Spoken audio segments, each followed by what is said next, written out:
Bonjour à tous, bonsoir à tous. Je suis ravie de vous retrouver pour ce troisième webinaire consacré à la 5G. Donc, je suis Warda Ishir, secrétaire fédérale auprès du pôle économique de la Fédération de la métallurgie, de la CFDT, bien évidemment.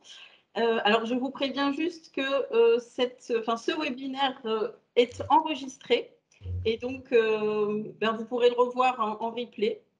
Ainsi que les 2 premiers épisodes. Donc, nous avons préparé ces 3 webinaires avec Jérôme Chemin de la CFDT Cadre et Benoît Nortier, également de la CFDT Cadre.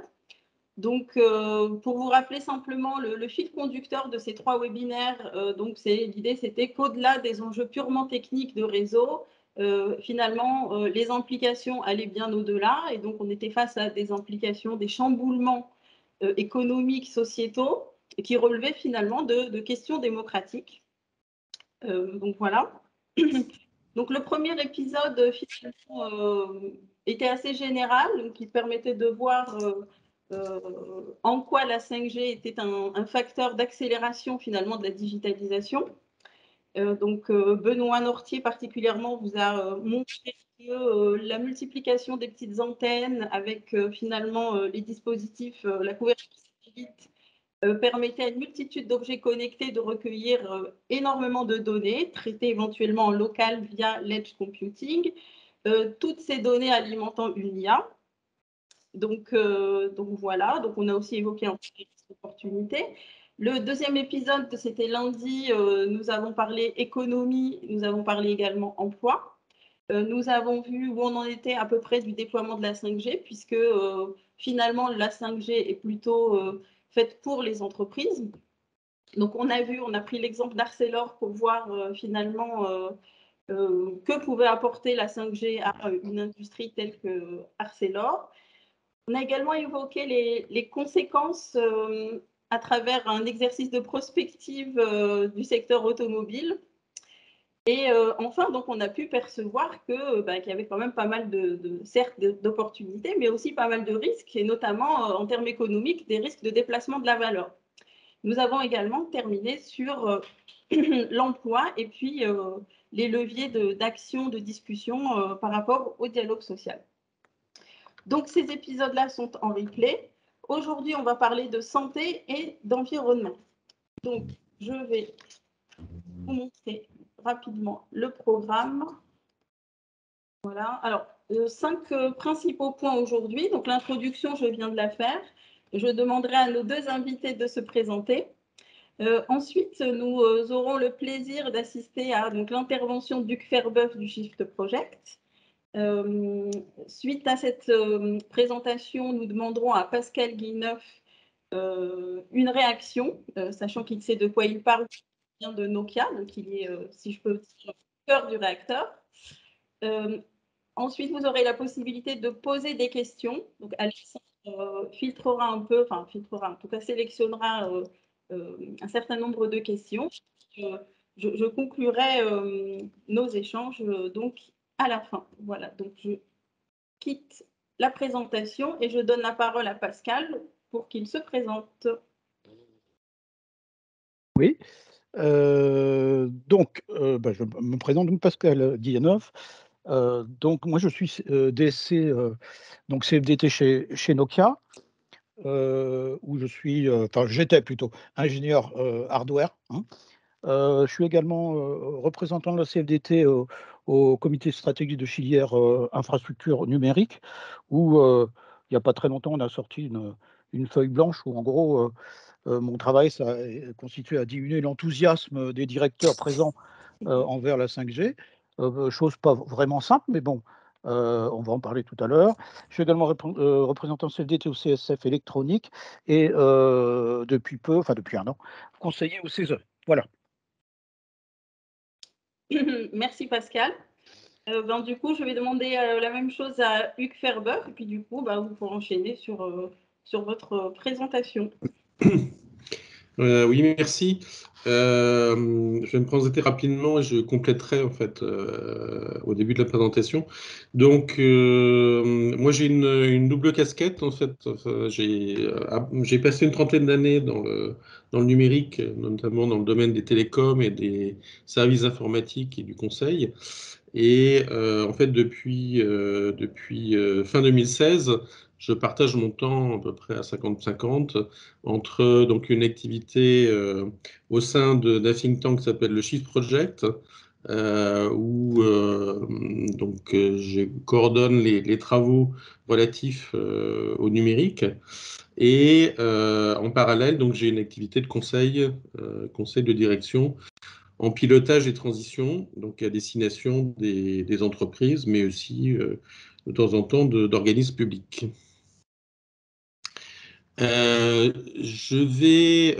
j'ai préparé une présentation parlant essentiellement donc des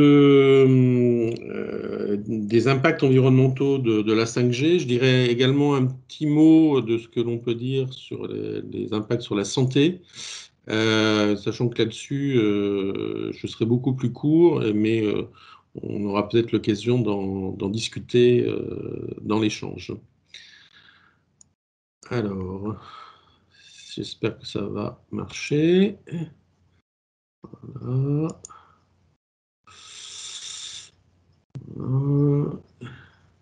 Voilà. Est-ce que vous voyez bien à l'écran un slide gris avec 5G environnement? Oui. Oui, c'est bon? OK. Alors, voilà, donc le Shift Project, c'est un think tank donc, qui a été créé en 2010 et qui se donnait pour mission d'aider la société à évoluer le plus rapidement possible vers une économie post-carbone. Et donc, la façon dont nous travaillons, c'est en général d'essayer d'étudier le plus en profondeur possible la façon dont cette question se pose dans un secteur déterminé. Et ensuite, armé, si je puis dire, de ce rapport, nous essayons de partager nos conclusions et nos convictions donc auprès historiquement des décideurs, alors décideurs économiques, décideurs politiques, corps intermédiaires. Voilà, et il se trouve que depuis 2 ans, on commence à avoir une action également plus orientée du côté du grand public, compte tenu de la montée en visibilité en fait de la problématique environnementale. Et donc très récemment, donc, et à l'occasion d'input à la campagne présidentielle, donc le Shift Project a publié un plan de transformation de l'économie française qui montre comment, secteur par secteur, on peut agir pour coller à l'objectif de réduction de l'empreinte carbone d'environ de moitié à l'horizon 2030.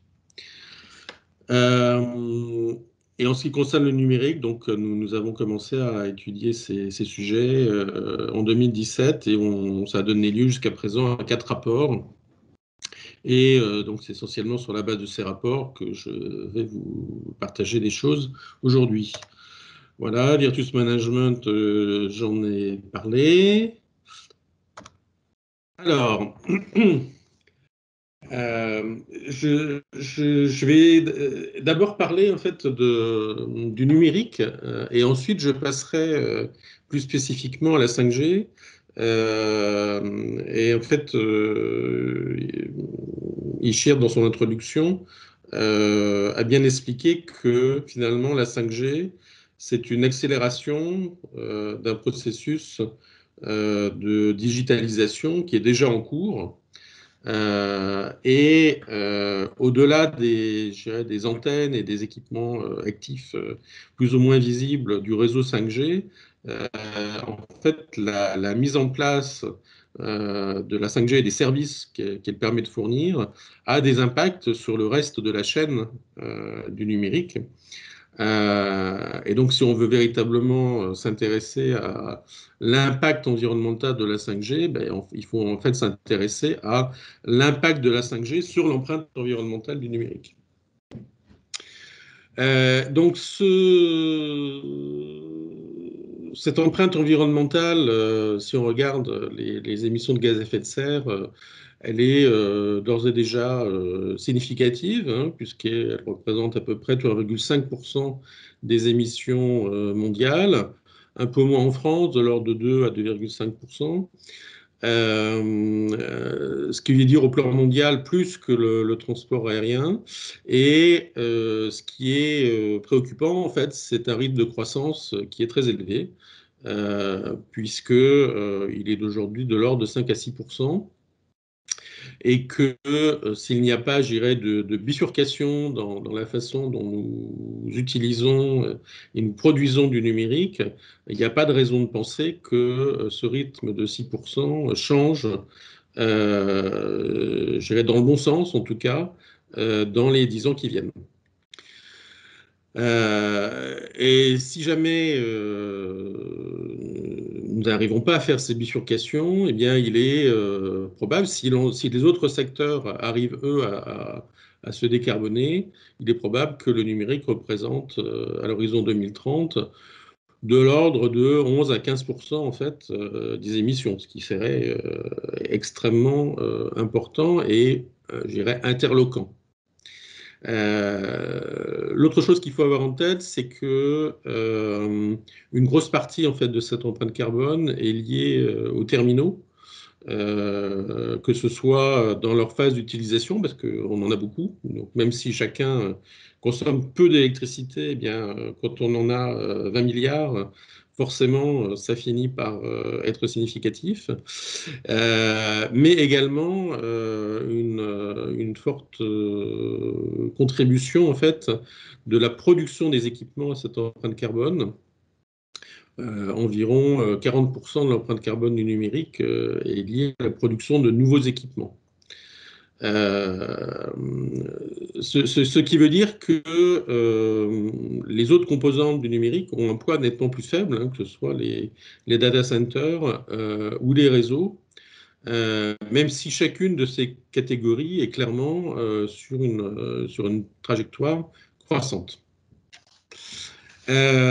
Là, je ne vais pas m'étendre là-dessus, mais parce que je vais surtout parler d'énergie et de carbone dans la suite de la présentation, mais il faut également avoir conscience que le numérique est un secteur qui est devenu très consommateur de ressources minérales et notamment de métaux. Savoir que pour faire un smartphone récent, on utilise au moins 70 métaux différents. Et certains de ces métaux, en fait, sont des sous-produits d'autres métaux, ce qui veut dire que pour produire un smartphone qui pèse environ 150 grammes, on extrait en fait plus de 150 kilos de matière minérale. Et ça, c'est une chose. L'autre chose qui est préoccupante et qui, à mon sens, ne fait pas encore l'objet de suffisamment d'études, c'est le fait qu'une bonne partie des métaux indispensables pour le numérique sont également indispensables pour fabriquer des équipements qui permettront de produire de l'électricité à base d'énergie renouvelable, notamment les éoliennes, les panneaux solaires. Et donc, on a, dans les années qui viennent, un risque en fait de conflit d'usage et de fortes tensions dans un contexte où il est fort probable que la production d'un certain nombre de métaux n'arrive pas forcément à suivre le niveau de la demande. Et puis, ce qui est très, très frustrant, c'est que plus de 85% en fait, des équipements numériques que nous achetons finissent dans des endroits où ils ne sont pas, je dirais, recyclés proprement. Et donc, il y a également des pollutions dans cette phase aval. Mais il y a aussi le fait que, pour l'instant, le numérique ne fonctionne pas du tout sur un principe d'économie circulaire, puisqu'en gros, une grosse partie de ce qui entre ressort sans pouvoir être réutilisé. Alors pourquoi, j'ai pas beaucoup de temps, donc je vous donne les grandes lignes simplement. En fait, pourquoi a-t-on cette inflation de l'empreinte environnementale du numérique, alors que par ailleurs, c'est sans doute le secteur où les gains d'efficacité énergétique sont les plus importants. C'est-à-dire que tous les ans, on arrive à faire des équipements qui sont beaucoup plus performants, tout en ne consommant pas plus d'énergie que la génération précédente. Alors, c'est notamment vrai dans le cas de la 5G, où effectivement, les équipements qu'on trouve dans les stations de base permettent de gérer énormément plus de communication et énormément plus de données que des équipements 4G, en consommant, je dirais, peut-être un peu plus, mais en tout cas à peu près la même chose que des équipements 4G. Donc on a bien des gains d'efficacité énergétique très importants.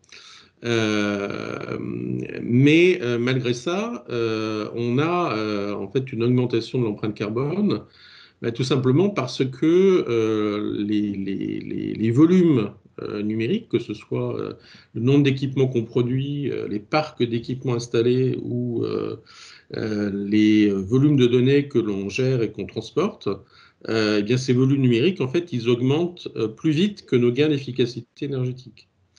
Et très concrètement, en fait, ils augmentent trop vite par rapport à ce que le progrès technologique nous permet d'absorber.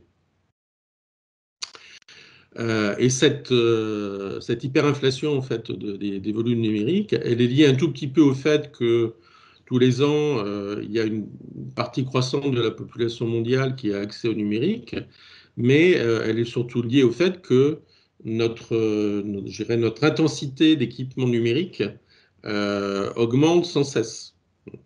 Aujourd'hui, on a de l'ordre de 10 équipements numériques par personne dans nos pays occidentaux. Et là, je compte les bébés et les centenaires. Hein. Encore une fois, s'il n'y a pas de bifurcation, on prévoit d'en avoir 3 fois plus à l'horizon 2030. Alors, ça, c'est donc le paysage global du numérique. Maintenant, qu'en est-il de la 5G?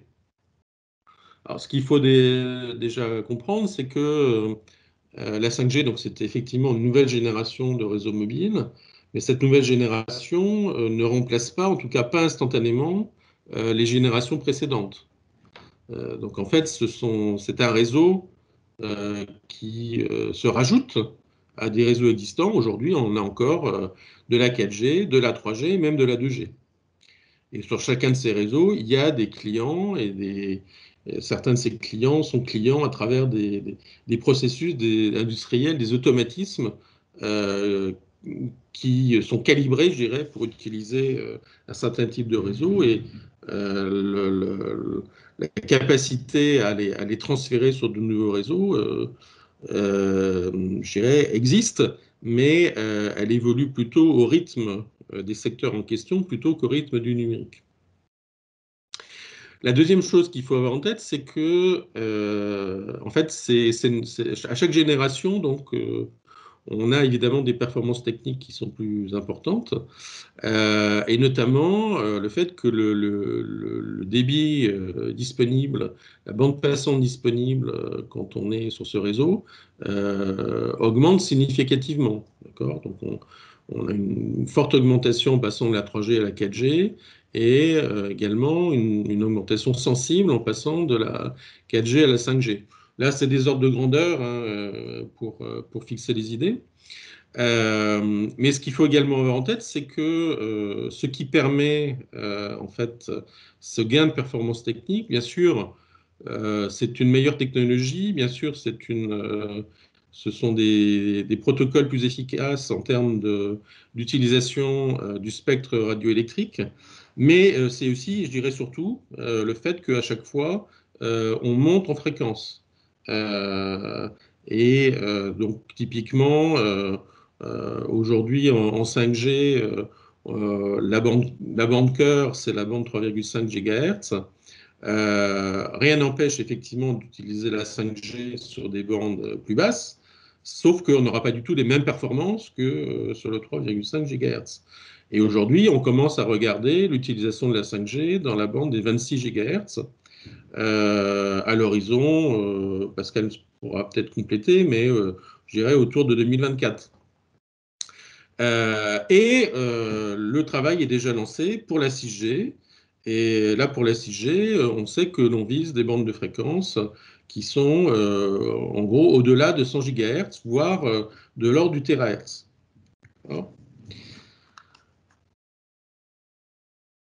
Alors pourquoi c'est important? Tout simplement parce que alors le schéma est un peu compliqué, hein, je vais le décrire brièvement, puis il y aura peut-être des questions et je reviendrai dessus. Mais en gros, pourquoi a-t-on besoin, enfin, il y a plusieurs façons d'expliquer le schéma, je vais en choisir une. Pourquoi a-t-on besoin de réseaux mobiles de plus forte capacité, de plus forte performance? Parce que on veut pouvoir fournir des services que l'on ne sait pas fournir avec la génération de réseaux mobiles qui sont en place. Et notamment, des services qui tournent autour en fait, de la vidéo et plus globalement de la capacité à fournir un service le plus immersif possible. Donc la vidéo est un début, la réalité virtuelle est la suite, et puis la capacité à, je dirais, communiquer de façon haptique, c'est-à-dire en ayant des sensations également physiques quand on communique via ces réseaux, c'est également la suite. Donc, bref, à chaque fois, donc pour faire tout ça, on a besoin de plus de bandes passantes, on a besoin de temps de latence plus faible, et donc on a besoin de réseaux toujours plus performants. Le hic, c'est que à chaque fois qu'on monte en fréquence, en fait, on va avoir besoin, si on veut garder la même couverture géographique, on va avoir besoin de plus en plus d'éléments physiques pour fournir la même couverture, parce que c'est une réalité physique. La portée du signal, en fait, elle diminue au fur et à mesure que la fréquence augmente. Et donc, d'une façon ou d'une autre, je disais tout à l'heure, un équipement beaucoup plus performant n'est pas forcément plus énergivore qu'un équipement d'une génération précédente, certes, mais pour fixer les idées, si on a besoin de 10 fois plus d'équipement par rapport à la génération précédente, eh ben, on va peut-être pas consommer 50 fois plus d'énergie, mais on risque d'en consommer entre 5 et 10 fois plus. Et donc, d'une façon ou d'une autre, on va augmenter en fait la dépense énergétique par superficie à desservir. Et donc, on va augmenter la consommation énergétique de la composante réseau. Mais c'est pas tout, en fait. C'est pas tout parce que comme ces réseaux permettent de fournir des services beaucoup plus sophistiqués, mais plus gourmands en bande passante, ça veut dire également qu'on a beaucoup plus de données qui vont devoir être traitées dans les data centers. On voit aussi, et c'est le cas déjà avec la 5G, qu'on va également avoir besoin pour certains types d'applications d'un temps de latence plus faible. Et donc, on a besoin de rapprocher en fait les capacités, les instances de calcul des endroits où on génère et où on utilise les données. Et donc, on entame aujourd'hui une phase de décentralisation en fait du cloud qui va en fait aboutir à multiplier le nombre de data centers.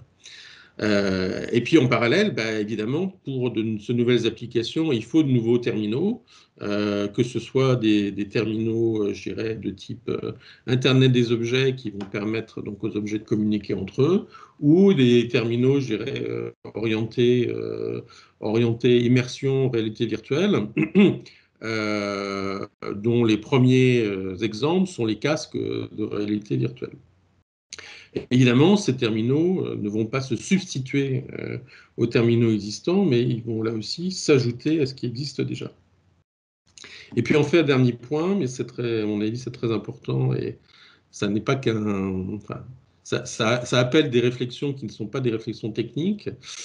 Le fait de disposer de ces services sur des réseaux mobiles permet, par définition, d'en disposer tout le temps et d'en disposer à peu près partout.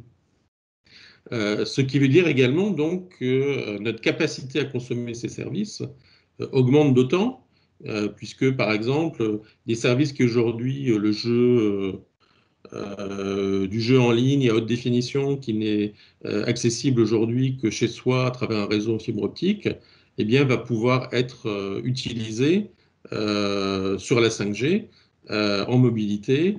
Et donc, le temps de jeu en ligne va pouvoir augmenter considérablement.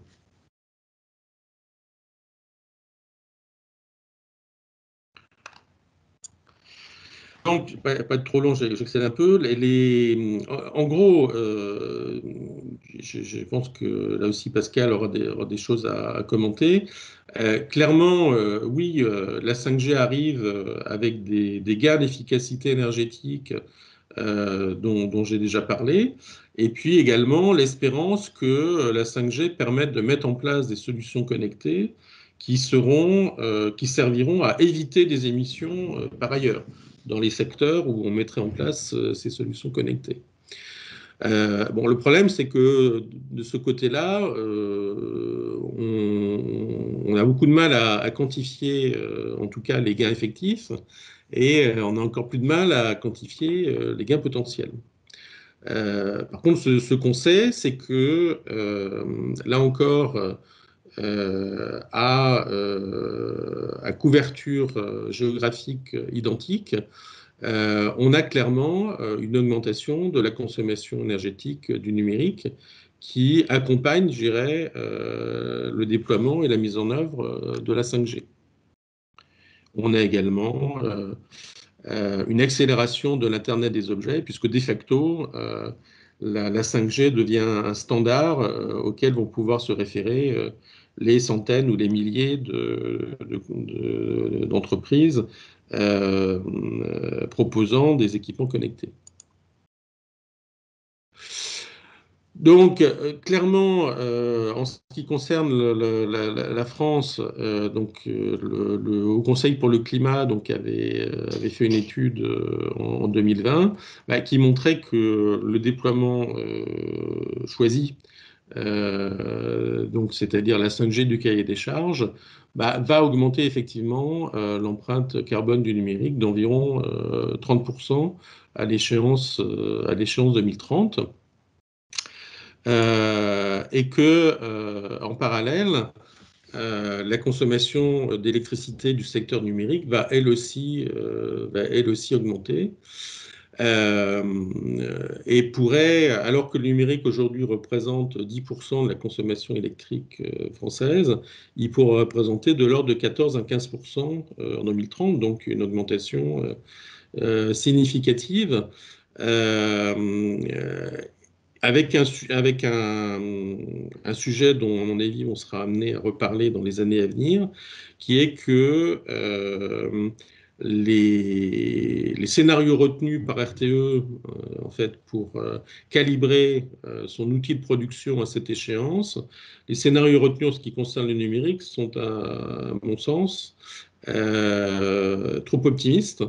C'est-à-dire que RTE compte sur des gains d'efficacité qui vont plus que contrebalancer en fait l'augmentation des usages. Et donc on risque d'avoir, dans un contexte où on voit bien où on aura déjà des tensions, c'est le cas de le dire, sur la production électrique, on risque d'avoir un problème supplémentaire qui viendra d'une inadéquation en fait entre les besoins du numérique et ce que l'outil de production sera capable de fournir.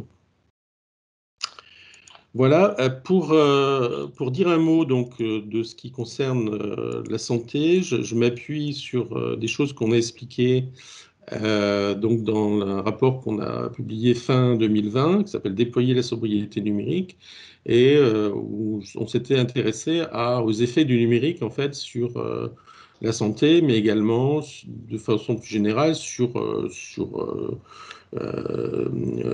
nos capacités cognitives, de relations sociales, etc. Et on avait conclu, sur la base d'études cliniques qui maintenant sont assez nombreuses, que eh bien,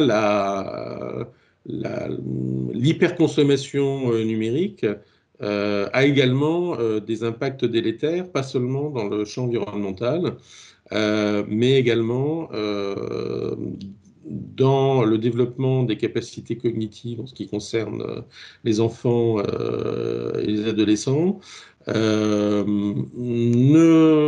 fait pas forcément montre en fait d'une efficacité intrinsèque en termes d'aide à l'apprentissage. Et en ce qui concerne la vie adulte, on voit bien que on a une exposition numérique qui, quand elle est trop importante, provoque des risques d'augmentation des RPS, d'une fatigue généralisée, etc. Donc, on a également ce type d'effet délétère qui doit nous inciter, en principe, à essayer de retrouver la maîtrise de ces activités numériques. Et puis enfin, je rajoute un point qu'on n'avait pas signalé, c'est que plus en fait plus on passe de temps sur les interfaces numériques, plus on a des services numériques qui sont immersifs, et en fait, plus on a un risque de nous éloigner du monde physique, en fait, de la nature. Et donc, on a également un risque d'être d'autant moins sensible et de percevoir beaucoup moins des impacts environnementaux tels que des gens qui sont restés plus proches de la nature peuvent les percevoir. Et donc, c'est aussi un risque systémique, je dirais, pour la bonne mise en œuvre de la lutte contre le changement climatique et pour la préservation des biosphères. Voilà, et pour finir, donc je dirais juste que la 5G, en fait, comporte beaucoup de possibles. Il y a beaucoup de gens qui s'expriment là-dessus. Bon, pour l'instant, il faut quand même bien voir que ce sont surtout les usages qui sont entourés en rouge que l'on voit fleurir sur les réseaux 5G. Les applications entreprises ont plus de mal à démarrer aujourd'hui. Et donc, on peut aussi se dire que l'introduction de la 5G seule ne va pas forcément, je dirais, changer la donne en termes de mix de services qui fonctionnent sur les réseaux, s'il n'y a pas un effort de gouvernance du secteur qui permettrait de favoriser en fait des services eux-mêmes porteurs de gains environnementaux plutôt que des services tout à fait orientés confort et loisirs qui n'ont aucune chance de générer, d'éviter des émissions par ailleurs. Et enfin, un dernier point, et je pense que ça bouclera la boucle avec l'introduction, il y a effectivement un besoin de faire des choix démocratiques en termes d'infrastructures réseau et en termes des évolutions de la 5G, puis ensuite de la 6G, et de se dire que ça n'est pas parce qu'il y a plein de choses que nous pouvons faire que nous devons forcément les faire. Et ce qui veut dire donc qu'il faut faire des choix. Et ces choix sont porteurs en fait de conséquences et environnementales et sociétales. Et donc ces choix doivent être des choix démocratiques, ce qui n'est évidemment pas du tout le cas jusqu'à aujourd'hui. Voilà. Merci. Vous avez un peu effleuré ma conclusion, mais c'est pas grave. Je suis désolé. Merci. Pascal? Alors, Hugues a dit tellement de choses, je ne sais pas trop comment je vais faire.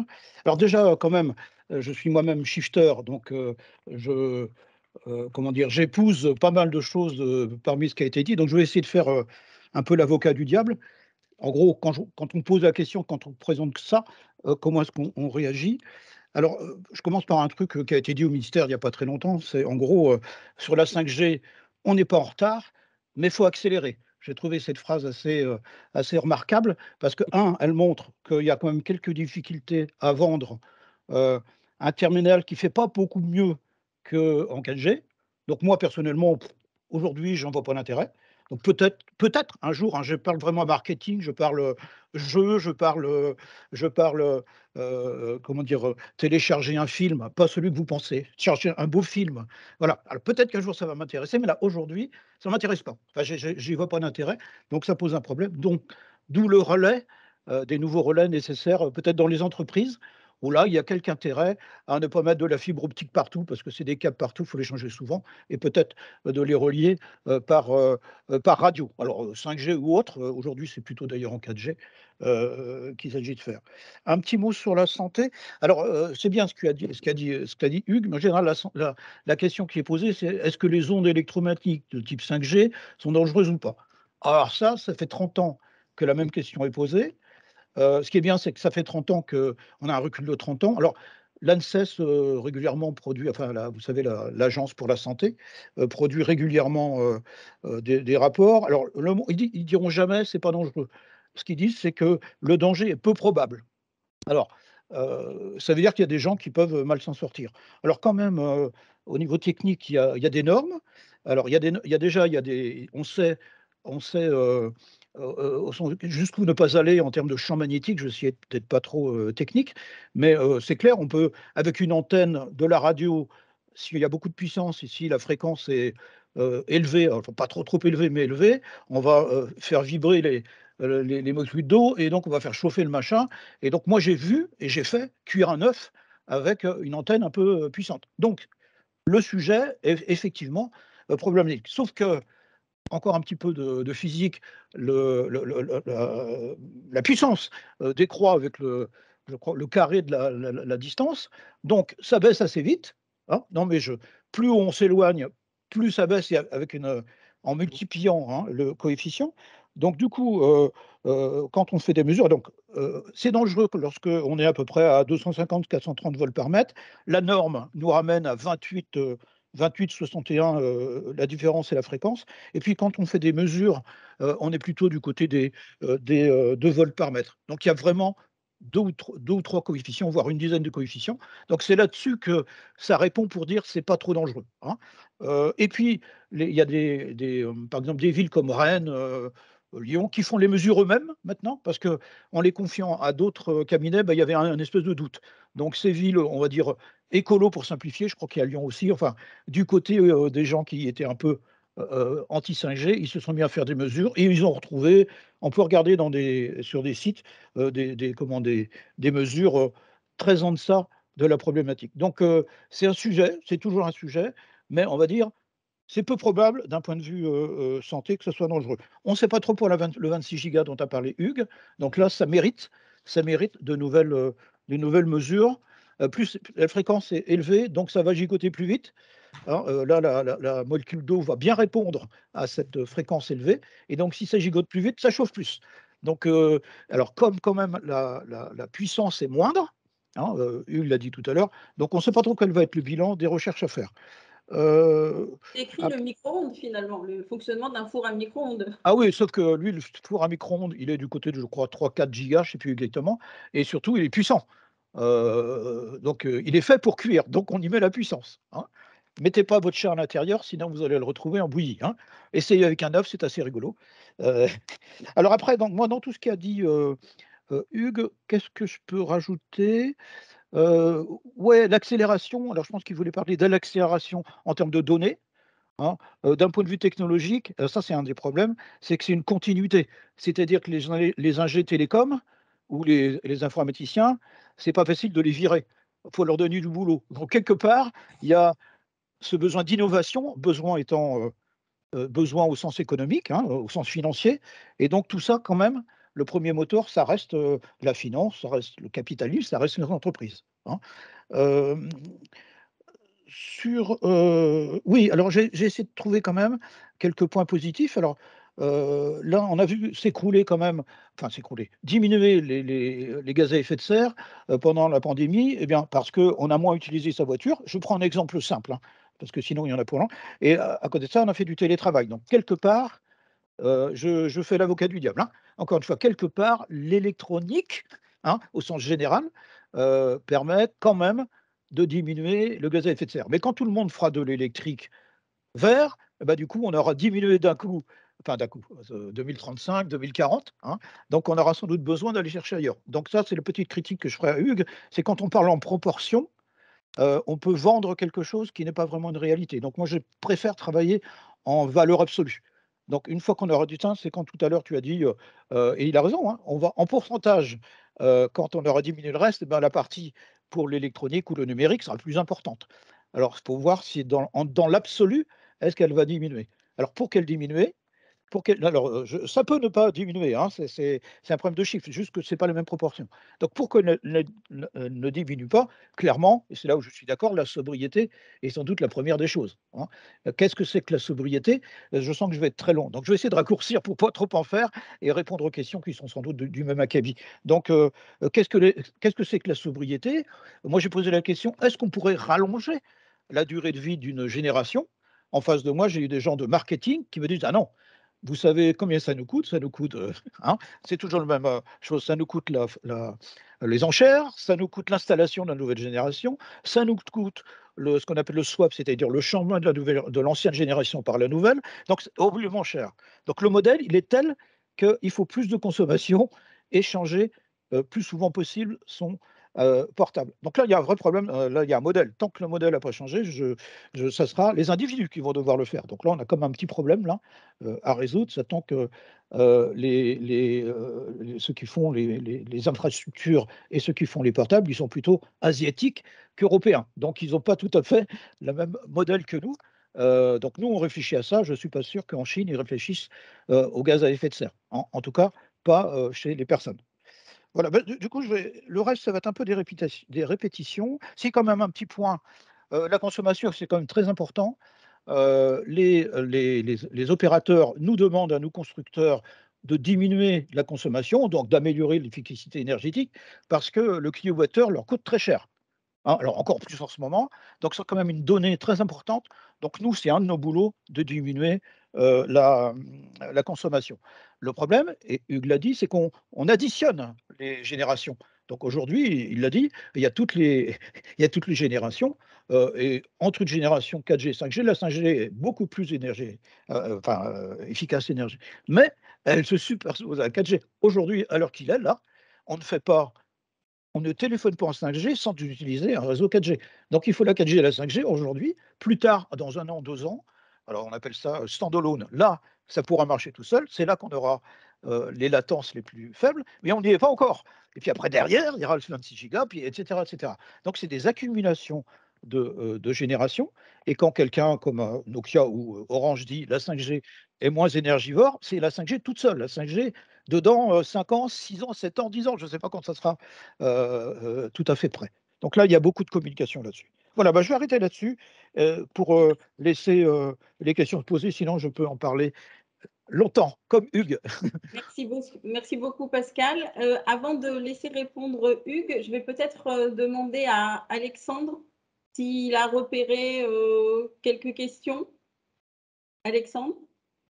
Oui, alors il y a plusieurs questions. Vous m'entendez? Oui, oui, très bien. Plusieurs questions et réflexions, notamment de Alexis Martin, qui nous dit que l'innovation et la recherche, il faudrait que donc l'innovation et la recherche soient davantage dirigées vers la sobriété et la réduction des impacts environnementaux et moins vers la création de nouveaux besoins. Donc on ne peut être que d'accord avec lui. En tout cas, de mon côté, il nous explique que nous allons faire face à un problème d'acceptation sociale pour la 5G, car on a en effet pour règle de ne pas implanter d'antenne à moins de 100 mètres d'un site sensible. écoles, crèches, etc. Et avec la multiplication des antennes nécessaires avec la 5G, le respect de cette distance, ça va forcément être impossible. Gwenelle demande si justement, au contraire, ce ne sont pas les populations les plus éloignées de ces technologies qui sont plus craintives par rapport à ces règles et qui risquent encore plus d'être éloignées. C'est sa question. Deux questions auxquelles vous avez peut-être déjà répondu, mais que vous pouvez peut-être approfondir. Où se situe la fibre par rapport à la 5G, nous demande Philippe Farnier. Et c'est quoi la consommation énergétique des data centers que personne ne voit?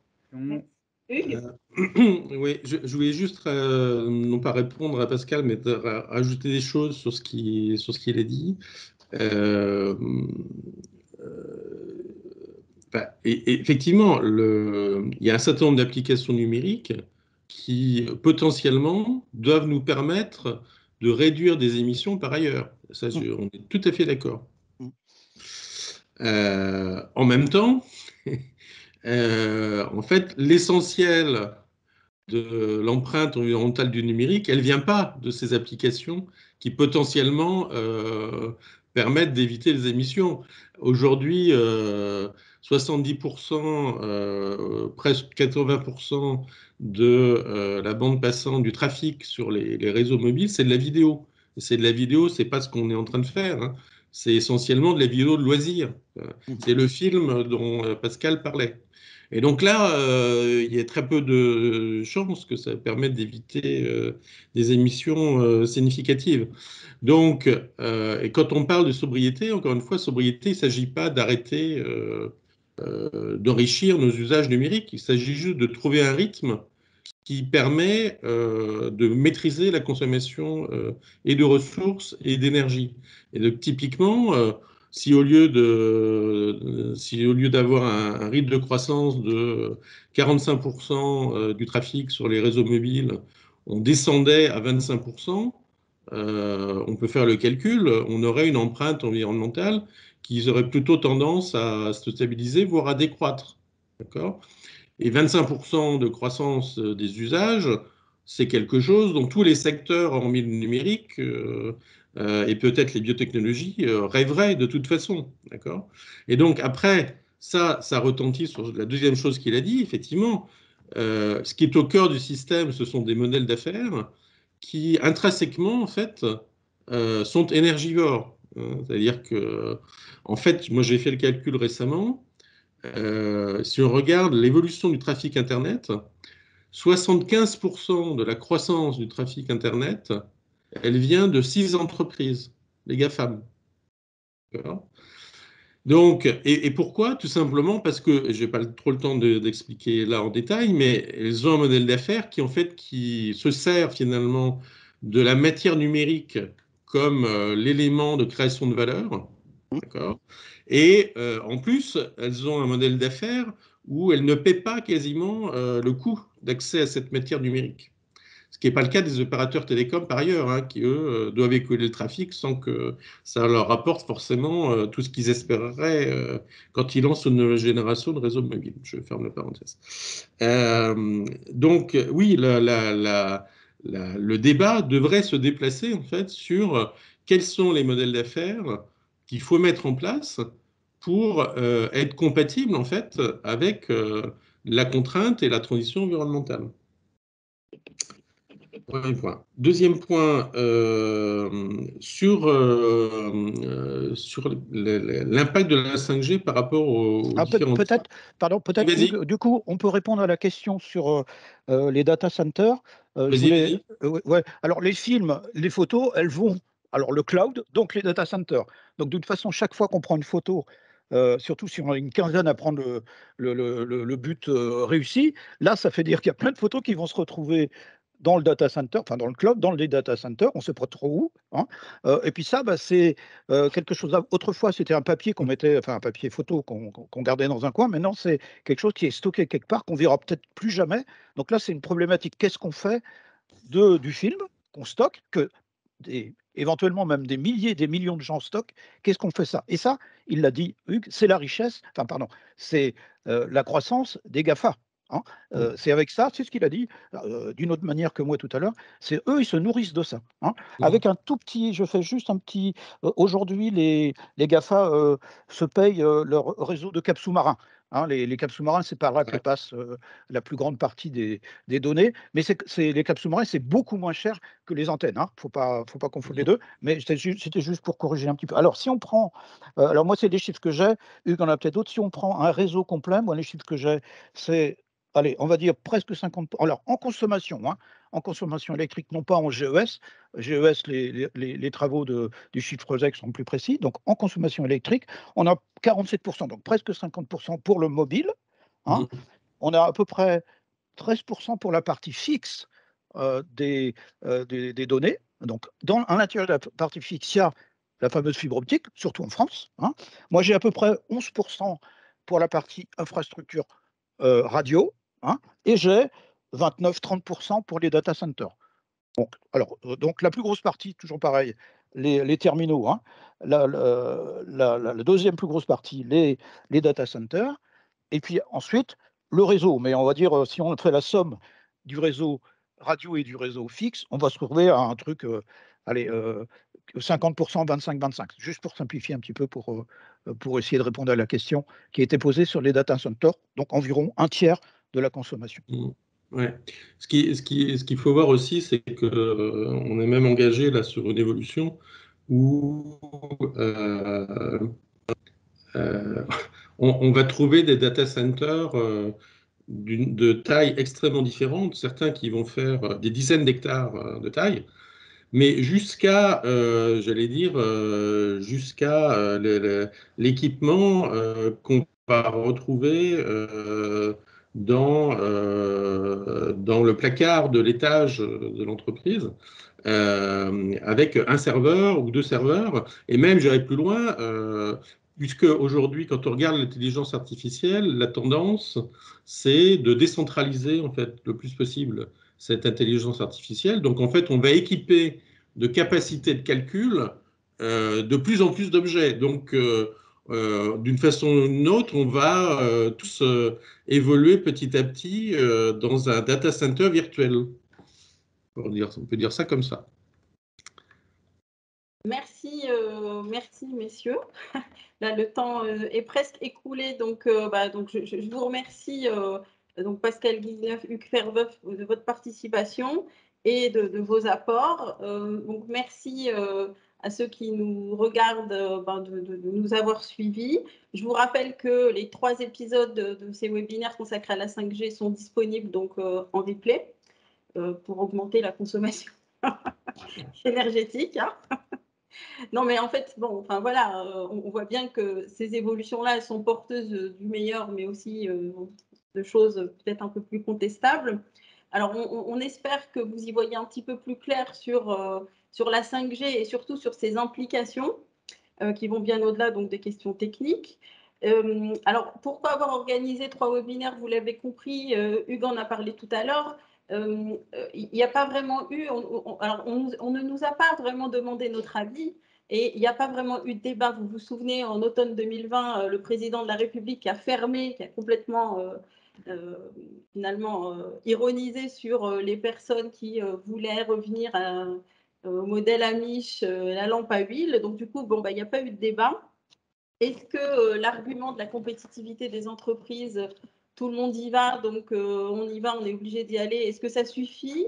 Je ne crois pas. Est-ce qu'on peut demander aux entreprises d'être porteuses, d'être garantes d'une forme d'intérêt général? C'est assez compliqué quand même. Mais dans ce cas, quel progrès pour l'humain, quel progrès pour la société, pour l'environnement avec ces technologies? C'est toute la question. Donc, du coup, à quel niveau agir? Alors, la société civile, le Shift Project est un bon exemple. On nous apporte un foisonnement d'idées et de propositions, donc c'est super. Mais qui décide? Les États sont aujourd'hui quand même un peu affaiblis. La démocratie est affaiblie. On l'a vu lors des dernières élections. Les